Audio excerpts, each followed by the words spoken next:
जय श्री कृष्ण मित्रों। तो आज हम बात करेंगे कि कृष्ण जन्माष्टमी कब है, भगवान श्री कृष्ण को क्यों लगाया जाता है 56 भोग। जानिए इससे जुड़ी दो रोचक कथाएं। इस वर्ष 26 अगस्त को मनाया जाएगा कृष्ण जन्माष्टमी। जन्माष्टमी के दिन श्री कृष्ण जी को 56 प्रकार के व्यंजनों का भोग क्यों लगाते हैं, क्या आपको पता है? अगर आपको नहीं पता है तो आज हम इन कथाओं के माध्यम से विस्तार में जानेंगे। कथा आगे बढ़ाने से पहले मैं आपसे निवेदन करता हूँ, यदि आप हमारे पेज भारतीय संस्कृति पर नए आ रहे हो तो हमारे पेज भारतीय संस्कृति को सब्सक्राइब कीजिए और बढ़ावा दीजिए। चलिए अब कथा आरंभ करते हैं।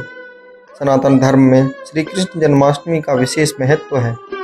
हिंदू धर्मशास्त्रों में 4 रात्रियों का विशेष महत्व बताया गया है। शिवरात्रि, जिसे महारात्रि कहते हैं, दीपावली, जिसे कालरात्रि कहते हैं, होली, जिसे अहोरात्रि कहते हैं, तो कृष्ण जन्माष्टमी को मोहरात्रि कहा गया है।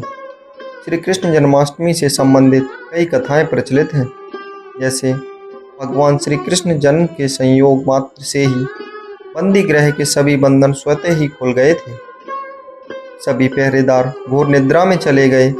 माँ यमुना जिनके चरण स्पर्श करने को आतुर हो उठी, ऐसे ही भगवान श्री कृष्ण को मोह लेने वाला अवतार माना गया है। हिंदू पंचांग के अनुसार भाद्रपद मास के कृष्ण पक्ष की अष्टमी तिथि के दिन भगवान श्री कृष्ण का जन्मोत्सव पर्व भारी उमंग के साथ मनाया जाता है।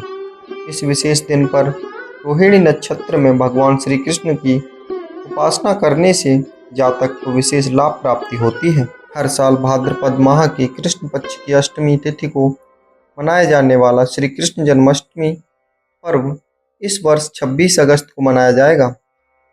इस दिन लोग शालिग्राम लड्डू को गोपाल के रूप में उनकी पूजा करते हैं।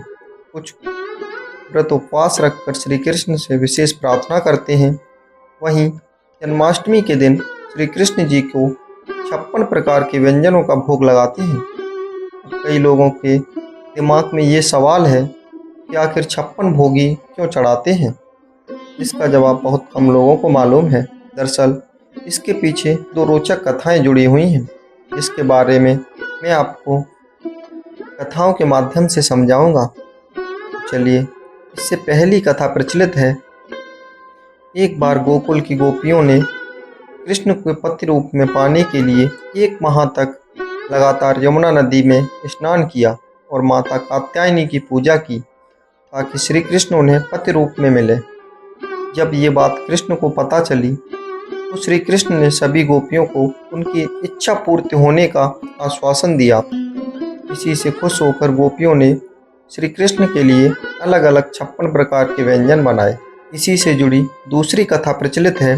मान्यता है कि माता यशोदा अपने गोपाल को रोज 8 पहर अर्थात दिन में 8 बार भोजन कराती थी। लेकिन जब श्री कृष्ण द्वारा गोवर्धन पूजा के कराए जाने पर देवराज इंद्र ब्रजवासियों से नाराज हो गए, तो उन्होंने क्रोध में खूब वर्षा बरसाई, ताकि ब्रजवासी माफ़ी मांगने पर मजबूर हो जाएं। लेकिन ब्रजवासियों की रक्षा के लिए श्री कृष्ण ने गोवर्धन पर्वत को अपनी उंगली पर उठाया और सभी ब्रजवासियों को इसी पर्वत के नीचे आने को कहा। कथा के मुताबिक श्री कृष्ण ने 7 दिनों तक बिना खाए पिए गोवर्धन पर्वत को उठाए रखा।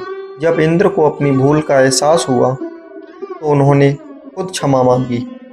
7वें दिन जब बारिश रुकी तो उनकी माँ यशोदा ने ब्रजवासियों के संग मिलकर उन्होंने 7 दिनों के 8 पहर के हिसाब से कान्हा के लिए 56 भोग बनाए। तभी से श्री कृष्ण की पूजा में उन्हें 56 व्यंजनों का महाभोग लगाने की परंपरा है। मित्रों, इसी के साथ यह कहानी खत्म होती है। और भी ऐसी ही पौराणिक कथाएं सुनने के लिए आप सब्सक्राइब कीजिए हमारे YouTube चैनल भारतीय संस्कृति को। मिलते हैं एक और नई पौराणिक कथा के साथ। जय श्री कृष्ण, राधे राधे।